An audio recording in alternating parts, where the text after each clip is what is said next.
Pessoal, então a gente viu aí até o conceito de biosfera, né, a influência dos fatores limitantes e o ambiente físico. Vou só complementar aqui com alguns outros conceitos para a gente finalizar essa primeira parte, essa parte introdutória, que são importantes, né, que o Enem ele contempla bastante essa ideia do que vem a ser hábitat e nicho ecológico. Hábitat é o local do ecossistema onde o organismo pode ser encontrado, né? E de um certo modo a gente fala em endereço, né? Entre aspas. Então, o hábitat corresponde ao local do ambiente onde o ser vivo pode ser encontrado. Aí tem um exemplo interessante que é desse bichinho aí, que é a coruja buraqueira, né? A coruja buraqueira ela vive em buracos localizados em encostas de morros e falésias, em regiões de faixa litorânea de Mata Atlântica, campos e cerrado. É muito comum a gente ver nas falésias aqui da nossa região, por exemplo, né, essa coruja construindo seus ninhos ou aproveitando o buraco já feito por outros animais, né, para colocar ali seus ovos, para ficar se abrigando. Então, justamente eu escolhi esse exemplo porque quando se fala em coruja buraqueira, você já imagina que o hábitat dela é algum tipo de buraco, entendemos? Então, temos aí um exemplo de hábitat. Já nicho ecológico, eu poderia dizer que são os modos particulares de vida de cada ser vivo, modos de vida. E esse modo de vida, ele é representado pelo papel que o organismo desempenha no ecossistema, né? Então, o papel desempenhado pelo organismo no ecossistema é o seu modo particular de vida. Então, cada espécie explora um modo de vida dentro de um hábitat. A própria coruja buraqueira, por exemplo, ela tem um exemplo, ela tem um nicho que ele pode ser descrito nesse pequeno texto. Ó. A coruja buraqueira alimenta-se de pequenos roedores, répteis, anfíbios, pequenos insetos, pequenos pássaros como pardais, aracnídeos como escorpiões, etc. Então a gente já está falando aqui, por exemplo, do nicho alimentar. Nicho alimentar. Porque o nicho, gente, ele pode ser um nicho mais amplo, nicho geral, ou ele pode ser um nicho específico, né? Por exemplo, nicho é o papel todo, né, total que o ser vivo desempenha no ecossistema. Mas eu posso ter, por exemplo, um nicho alimentar, que é mais restrito, é mais específico, né? Embora seja capaz de cavar sua própria cova, vivem nos buracos abandonados de tatus, cachorro de pradaria e tocas de outros animais. Aí eu diria que já é hábitat, né? Por alimentar-se de insetos é muito útil ao homem, beneficiando-o na agricultura. O casal se revezando alarga o buraco, cava uma galeria horizontal usando os pés e o bico e por fim forra a cavidade do ninho com capim seco. As covas possuem em torno de 1,5 a 3 metros de profundidade e 30 a 90 centímetros de largura. Ao redor acumula estrume e se alimenta dos insetos atraídos pelo cheiro. Botam em média de 6 a 11 ovos, então você já tem um nicho reprodutivo. O número mais comum é de 7 a 9 ovos. A incubação dura de 28 a 30 dias e é executada somente pela fêmea. Enquanto a fêmea bota os ovos, o macho providencia a alimentação e a proteção para os futuros filhotes. Então, você tem aí, por exemplo, um nicho reprodutivo, um nicho mais específico, né, mais restrito. Então, Enem, ele já, de vez em quando, ele cobra uma questãozinha de hábitat e de nicho ecológico. Falando em nicho, né, aqui a gente tem um exemplo de um ser vivo que muitas vezes a gente acha que ele não tem nicho, né, que ele é inútil no ambiente. Né? Aí eu peguei essa capa dessa reportagenzinha da Ciência Hoje Online, que ela diz aí, nojentas mais úteis, né? Nojentas mais úteis que as baratas, né? Qual a importância, o leitor pergunta, isso é uma pergunta que um leitor fez, ele perguntou, qual a importância ecológica das baratas urbanas? Elas trazem algum benefício para os humanos? E aí, um pesquisador ele acabou respondendo, né, realmente que elas têm um nicho, que elas conseguem se alimentar de quantidades enormes de lixo em um pequeno intervalo de tempo, né? Isso ajuda muito na ciclagem de nutrientes no ambiente. É asquerosa demais, né? A barata. Eu vou até passar isso aqui, mas ela é muito asquerosa, né? tem um mau cheiro, ela é gordurosa, ela, além de produzir uma camada de cera nas asas, né? Ela ainda vive em caixa de gordura, então isso ajuda ela a se esconder em ambientes pequenos, em tocas, né? Ela é um tipo de animal que, apesar de ter 2 pares de asas, voa muito mal, né? Ela tem um hábito raptorial, ela corre bastante, né? A barata, para se esconder também mais rapidamente. Muitas vezes ela tem um voo desengonçado, né? Desajeitado. Aí ela tá voando, é arriscado ela bater em você, você bate nela para ela chegar ao chão, né? É uma estratégia dela, eu diria, né? Ela voa muito mal, mesmo tendo 2 pares de asas. Por isso que se fala, não é ter a estrutura, é saber usá-la, né? É hábito. Aqui eu coloquei essa imagem, né, para a gente conhecer um pouco, né? Isso aqui é uma escala, uma árvore filogenética, onde a gente coloca a boa parte dos organismos que existem na Terra, né, divididos em grupos, e aí você mostra algumas das importâncias, né, de cada um, né? Plantas verdes são organismos complexos, fotossintetizadores, primordialmente terrestres, responsáveis pela fixação da maior parte do carbono orgânico na biosfera.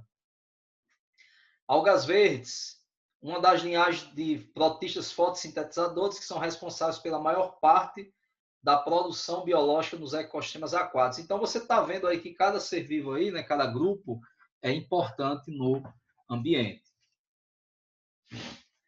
Falando em nicho, né, vejam bem, né, a ideia que eu vou colocar aqui, será que organismos de espécies diferentes conseguem viver por muito tempo compartilhando o mesmo nicho? Se eles fossem compartilhar, de boa, mas competindo, né, pelo mesmo recurso, né? O pesquisador chamado Goals e seus colaboradores, eles criaram um princípio chamado princípio da exclusão competitiva, certo? Ou simplesmente princípio de Goals, onde eles mostram, por exemplo, que temos 2 espécies aqui de paramécios, né, de protozoários, criados, né, cultivados em ambientes separados, em tubos de ensaio diferentes, mas com os mesmos recursos. Quando essas 2 espécies são criadas separadamente, ambas irão explorar todo o seu potencial biótico, irão crescer até atingir esse platô aqui, né, até tornarem basicamente constante, né, o seu crescimento. Ok? E aí, quando você coloca eles, por exemplo, em cultura mista, o que vai acontecer? Você vai ter uma espécie sobrepujando a outra. Por exemplo, a espécie Paramecium aureli, ela vai crescer mais do que Paramecium caudatum quando criadas juntas. Então, isso significa dizer que uma população, 2 populações diferentes, né, de espécies diferentes, juntas competem pelo mesmo recurso até o momento em que uma sobrepuja a outra, certo? Então, vai chegar um momento, eu diria que o ápice da competição, já que existe esse princípio da exclusão competitiva, o ápice da competição é o momento em que uma espécie ela acaba sobrepujando a outra. Ou seja, a competição torna-se positiva, né, favorável para uma espécie e negativa para a outra. Mas assim, gente, eu vou dizer em alto e bom som que isso aqui que eu estou demonstrando, os livros usam esses sinais para exemplificar de uma forma diferente, de uma forma que ainda é muito discutida na ciência, né? Tem gente que insiste em dizer que a competição é um exemplo de interação menos-menos. Aí representam por esses sinais. Em primeiro lugar, representar uma interação biológica, uma interação entre seres vivos, por sinais, não é muito prudente, uma vez que o ambiente, o ecossistema é muito dinâmico, né? As mesmas interações que ocorrem ao longo de um tempo, elas podem sofrer interferências, né, de outras interações de outros seres vivos e do próprio ambiente físico. E aí dizer que a competição ela é negativa para ambas as espécies é complicado. Justamente porque é complicado, por causa do princípio da exclusão competitiva. Ou seja, a própria ecologia fala de um princípio de exclusão E se a própria ecologia fala que há uma exclusão, se há uma exclusão, é uma exclusão de quem? De ambas as espécies que estão competindo? Não. É uma exclusão de uma das espécies que está dentro da competição. Então, o mais plausível, o mais prudente seria representar, se ainda, formos adeptos de utilizar símbolos para representar interações biológicas, aí deveríamos utilizar, por exemplo, mais menos. Por quê? A competição ela vai ser vantajosa para uma das espécies, no caso aquela que sobrepuja a outra, né? Que será desvantajosa para a outra. E aí, nesse caso, não faz muito sentido, não faz sentido, né, gente, a gente ter... Ah, Renato, mas isso é explicado porque ambas as espécies que estão competindo gastam energia. Não necessariamente vai gastar energia. Qualquer coisa, qualquer atividade que o ser vivo venha fazer no ambiente vai gastar energia, né? Mas tem aqueles organismos que são muito adaptados, eles foram selecionados por apresentarem determinados caracteres que favorecem a sua sobrevivência e, inclusive, favorecem o sucesso na competição. Então, no limiar, né, eu diria assim, no ápice da competição, temos uma espécie que sobrepuja a outra. Então, é tanto que isso é provado no princípio da exclusão competitiva. Sendo assim, né, o mais prudente seria termos uma representação. Primeiro que nem deveríamos ter esse tipo de representação, porque apesar de ser cobrado em vestibulares, apesar da gente ver, por exemplo, em algumas questões, essa historinha de mais, menos, menos, menos, mais, não é muito legal porque você perde a essência do que é. Você fica meio que tentando memorizar, decorar, simplificar por símbolos, reações, interações, relações que são muito dinâmicas. A verdade é essa. E aí nem é tão plausível, mas fazer o que se nós temos autores que ainda usam esses símbolos, temos questões elaboradas com essa simbologia, quando em verdade elas poderiam explorar situações problema. Poderiam explorar mais a situação problema, como, por exemplo, uma questão do ano passado no Enem, que falava sobre ladroagem, né? A cotia que rouba, né? Rouba sementes que aquela outra enterrou, né? Então você teria aí um comportamento em que elas estariam roubando, uma estaria roubando a outra. É uma situação problema, né? É uma situação problema. Então, situação problema é muito mais interessante para você analisar no ambiente do que decorar a relação ecológica por meio de símbolos. E mesmo assim, né, tem algumas simbologias que elas não aparentam serem tão adequadas à luz dos conhecimentos da própria ciência, porque no princípio da exclusão competitiva, no final das contas, a competição será benéfica para uma e trará prejuízo para a outra, né? Queira quer não, pelo menos em uma coisa, né, uma coisa está adequada, né? A competição ela é desarmônica, né? É uma relação desarmônica. Professor, Pois não. esse princípio ele foi também testado com os animais ou eles fizeram isso só com micro-organismos e tiraram o pressuposto de que quando acontecesse com os animais ia ter essa Isso, migração com por causa dos micro-organismos. adultos? Só que a gente percebe, né, que muitos animais, né, inclusive de grande porte, existe uma competição entre eles e geralmente pode ser uma competição por território. Gente, na competição é muito difícil haver um empate. Porque se houvesse empate, por exemplo, vamos supor que eles começassem a conviver harmonicamente, mais, representar por mais, aí já não seria uma relação desarmônica. Seria um mutualismo, uma proto-cooperação, uma troca de benefícios, né? Seria, no mínimo, se aturarem por ali, né? Se eu digo que a competição é menos, é difícil sobreviver com uma coisa que me traz prejuízo o resto da minha vida. Eu convivo. O hospedeiro convive com o parasita durante a boa parte da vida dele, talvez a vida inteira, né? Mas é difícil você inferir que tudo bem, é desarmônico, tem prejuízo, geralmente o prejuízo é representado pelo sinal de menos, mas assim, se é uma competição que é negativa para ambas as espécies, eu diria que elas ainda estão num processo de coevolução para buscar uma outra forma de viver sem competir. A competição ela é um limitador do crescimento populacional também. Mas, assim, não é tão plausível, não é salutar para a ciência você dizer, por exemplo, que uma competição ela é ruim para ambas as espécies e se mantém por muito tempo, né? Mas fazer o quê? A ciência, alguns autores, eles apontam a competição representa por menos menos. Quem é Renato, né? Quem sou eu para discordar? Mas eu acho, na minha visão de biólogo, lendo em várias fontes, eu vejo que é uma coisa que ela não é muito plausível para se explicar para um aluno, né? Outra coisa que não é muito plausível é o tal do neutralismo.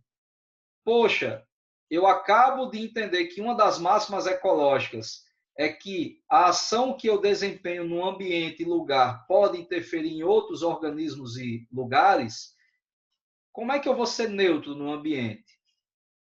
Ah, Renata, é porque o que ele quis dizer é que a interação entre você, entre mim, por exemplo, e um ser vivo que esteja em outro extremo do planeta, né, não há uma interação direta. Aí eles colocam isso como neutralismo. Eu até entendo, né? Para dizer que não há uma interação direta. E no neutralismo eles representam por 0,0, né? Seres que não interagem.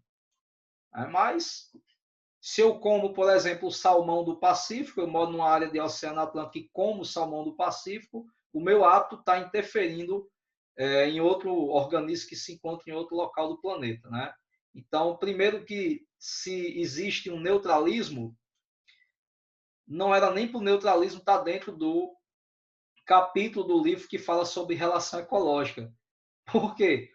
É relação. Se não há relação, não era nem para estar ali, digamos assim, né? Não é radicalismo na ciência, gente, mas é tentar encontrar plausibilidade, né, em explicações. Mas eu levanto muito esses questionamentos, mas eu digo ao aluno, vai estudar para o Enem, vai estudar para os vestibulares, queridos, entendo a minha colocação, as minhas suposições, né?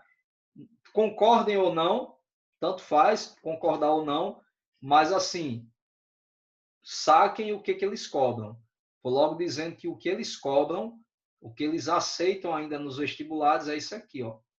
Competição como menos menos. Uma relação que é desarmônica para ambas as espécies que estão competindo. Mesmo existindo um princípio da exclusão competitiva, como o princípio de Gouze. Ok?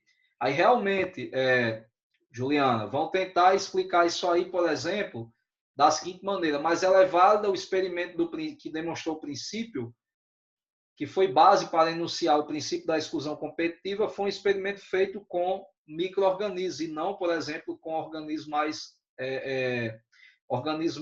mais corpulentos, maiores, né? Organismos maiores. Mas se a gente parar para pensar, organismos maiores também podem competir e a competição pode chegar um momento que uma população sobrepuja a outra. Ah, Renato, mas foi um experimento em laboratório, foi em tubo de ensaio, tudo fechadinho ali, né? No ambiente natural é diferente. Diferente como? Até que ponto? Até o ponto em que uma população cresce e aquela população menos favorecida, prejudicada, mais prejudicada com a competição, ela começa a buscar outros recursos naturais, ela começa a migrar para outros ambientes para tentar usufruir desses recursos, né? Então, é algo que, tipo, já começa essa aula de ecologia, gente, suplantando uma discussão de interpretação mesmo, de dizer a vocês que nós vamos estudar relações ecológicas muito mais pela essência do que é a relação do que por símbolos. Embora a gente também, eu vou colocar lá uma tabela com símbolos, mas eu tenho minhas discordâncias como cientista, né, como o meu olhar de quem vê a ciência, de quem analisa a ciência, eu não sou obrigado a concordar com tudo que a ciência diz, porque a própria ciência ela se mostra o quê? Conflituosa, né? A partir do momento que ela fala que uma população sobrepuja a outra, e muitos pesquisadores em seus livros, né, de biologia, de ecologia, de nível superior, eles colocam uma relação menos-menos, um símbolo, né? Mesmo existindo uma que vai excluir a outra população. Excluir, né? Não vai exterminar, digamos assim, mas vai sobrepujar a outra população. Tudo bem? É de se apreciar isso aí, né? Mas assim, gente, caiu uma questão, falou sobre neutralismo, já sabe que a representação dele é 0,0. Caiu uma questão, falou sobre competição, a representação por símbolos é menos menos, né? Embora eu acredite que o mais adequado seria ser mais menos. É muito parecido também com descobertas. É um pouco diferente, né? Eu expliquei a vocês, por exemplo, que osmose é a difusão simples do solvente, só que com a descoberta das aquaporinas, que ajudam a água a entrar na célula, a sair, então você já teria uma difusão facilitada da água, né? Que aí o livro não diz isso, ele só fala osmose de um modo geral. Então, são coisas que a ciência ela tem que ir se modificando, né? Em meio a essas descobertas. Revisar os livros, revisar conceitos, isso é muito importante. Porque é muito importante você se aprender do conceito adequado na ciência. Gente, ó, ainda tratando dos conceitos básicos, né, em ecologia, é importante lembrarmos, por exemplo, o que é um ecótono, né? Porque isso aí vai ser trabalhado, por exemplo, na nossa aula de biomas. O ecótono é uma região, compreende uma região de transição entre dois ecossistemas. É uma região de grande biodiversidade. E assim, depois eu vou explicar a vocês que diversidade, às vezes, é diferente de riqueza de espécies, certo? O ecótono apresenta uma grande biodiversidade porque ele tem uma grande riqueza e grande composição. Riqueza, composição e abundância, né? Abundância de espécies. Como, por exemplo, você tem aqui o ecossistema A, que eu posso dizer que é o sertão, com suas espécies, né? Características, né, do sertão. Existem também aquelas espécies características da zona da mata, e de repente você tem aqui um ecossistema de transição que é o agreste, que é um ecótono. Aí no agreste, nesse ecótono, eu vou ter espécies que são características do agreste, vivem somente lá, digamos assim, e ao mesmo tempo, né, espécies no agreste que vêm do sertão e outras da zona da mata. Então isso aí aumenta a minha riqueza, a composição e a abundância, né? Se a abundância estiver elevada, se tipo a abundância de espécies ela for elevada, eu tiver, por exemplo, a maior boa parte das espécies distribuídas em sua maior parte de maneira uniforme, aí eu vou ter um ambiente bem biodiverso. É mais ou menos assim, ó, explicando isso em linhas gerais. Eu tenho aqui duas áreas, certo? Duas áreas. Nessa área, eu tenho espécie A, espécie B, espécie C e espécie D, certo? Vamos supor que aqui eu vou ter, na outra área,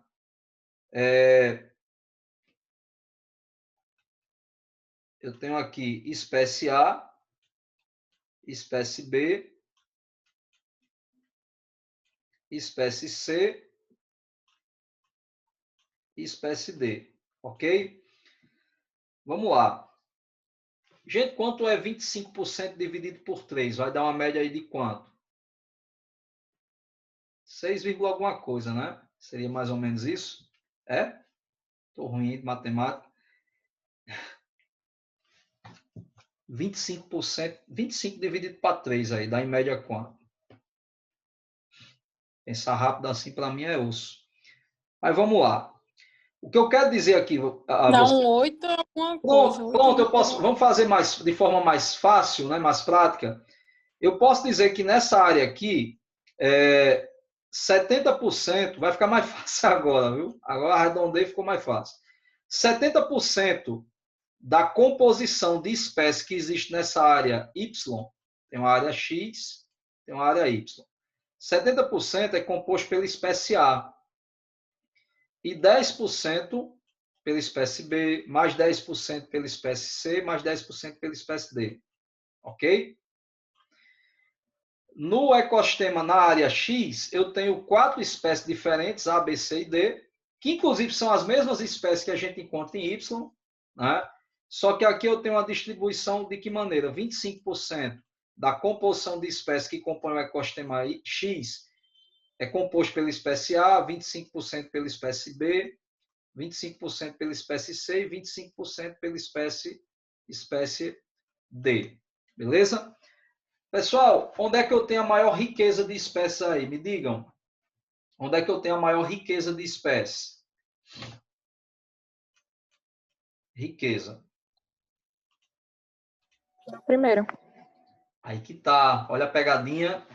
A riqueza é igual. Por quê? Porque riqueza de espécies se refere à quantidade de espécies que a gente tem naquele ecossistema. Já não cai mais nessa, né? É a mesma riqueza, gente. Inclusive, ó, no ambiente X eu tenho 4 espécies, no ambiente Y, 4 espécies, é a mesma riqueza. É a quantidade de espécies, entendeu? Agora, existe uma diferença entre riqueza e abundância relativa.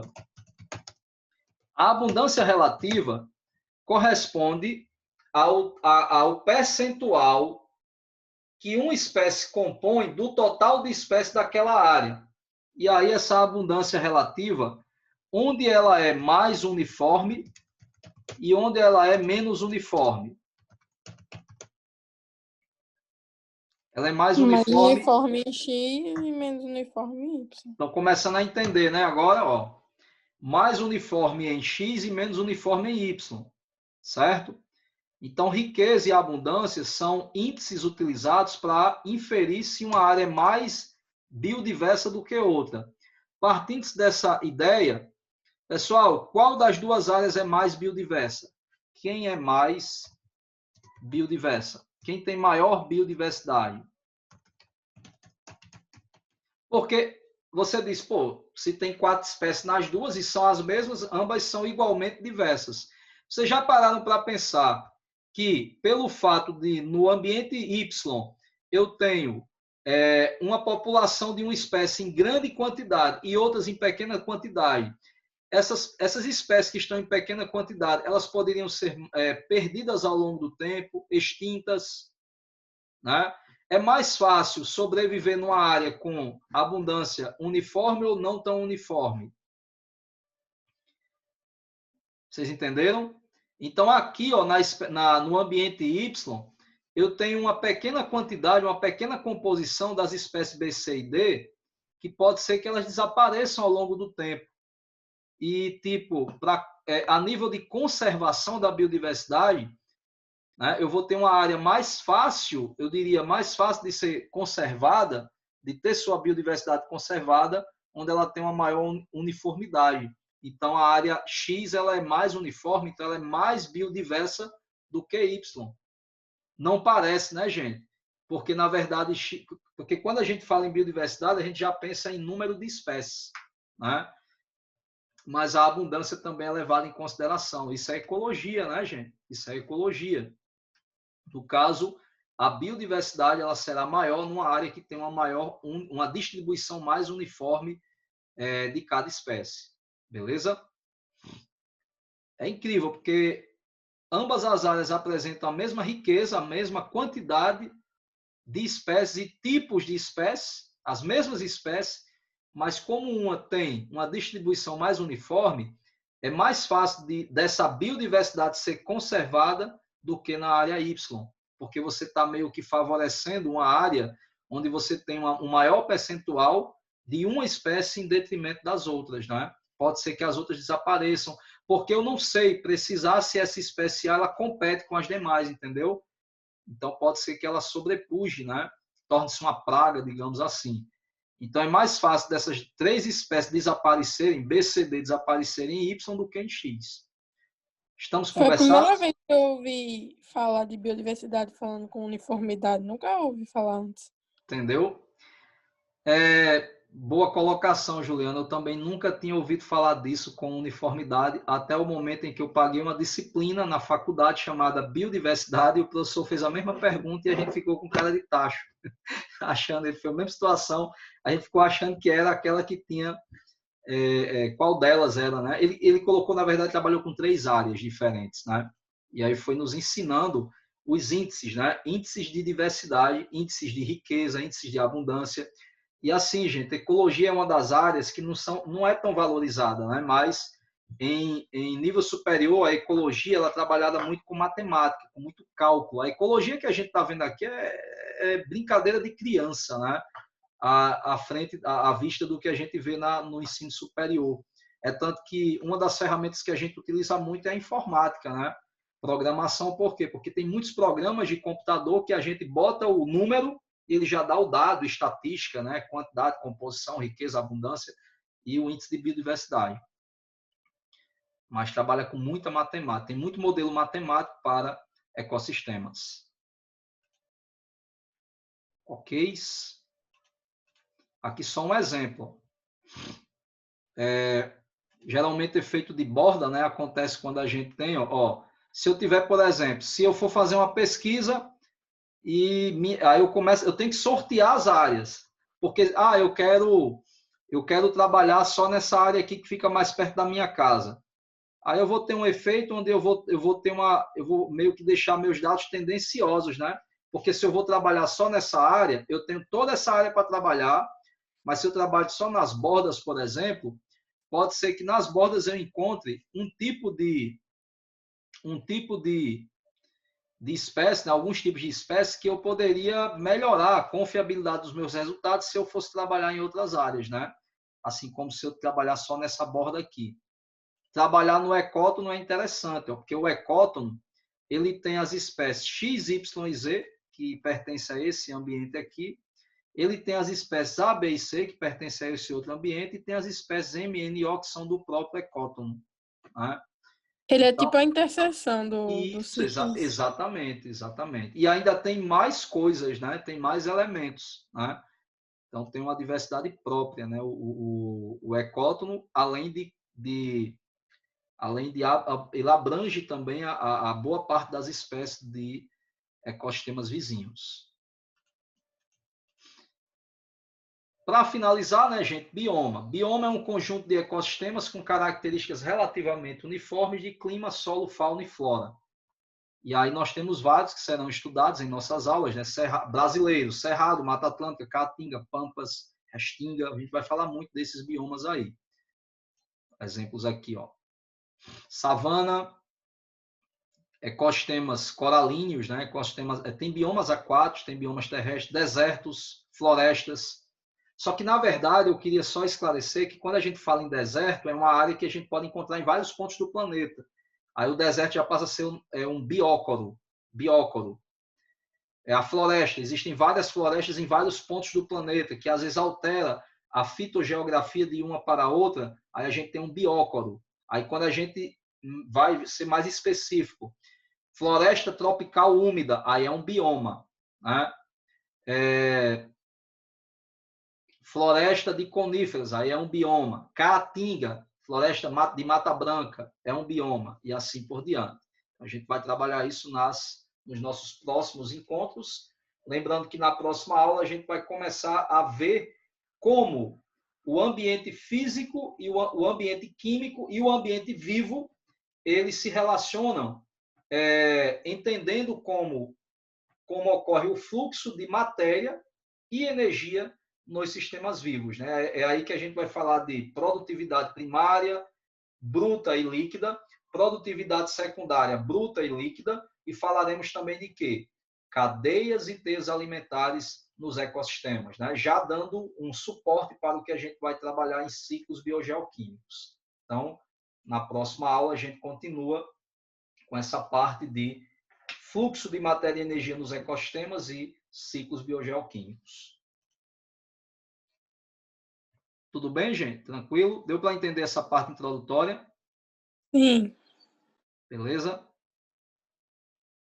Show de bola. Pessoal, Os então, ciclos são os melhores, a parte dos ciclos é massa. porque ciclo, ele integra tudo. Ciclo, você vem física, vem química, vem geografia, vem biologia, e ainda faz aquela relação, aquele paralelo com poluição, problemas ambientais, né? É muito dinâmico. E, no caso, o mais importante é o do nitrogênio. Né? Eu digo que é o mais importante porque ele vem caindo muito nos últimos anos e ele tem uma relação com metabolismos bacterianos, que a gente já viu lá na aula de bactérias. Então, vai ser muito massa trabalhar todos os ciclos, mas, em especial, o do nitrogênio. Beleza? Pessoal, obrigado, viu, pela atenção à aula. Na próxima semana a gente continua e eu vou mandar os outros arquivos com as outras gravações da aula de hoje e esses slides também da parte de ecologia. Beleza?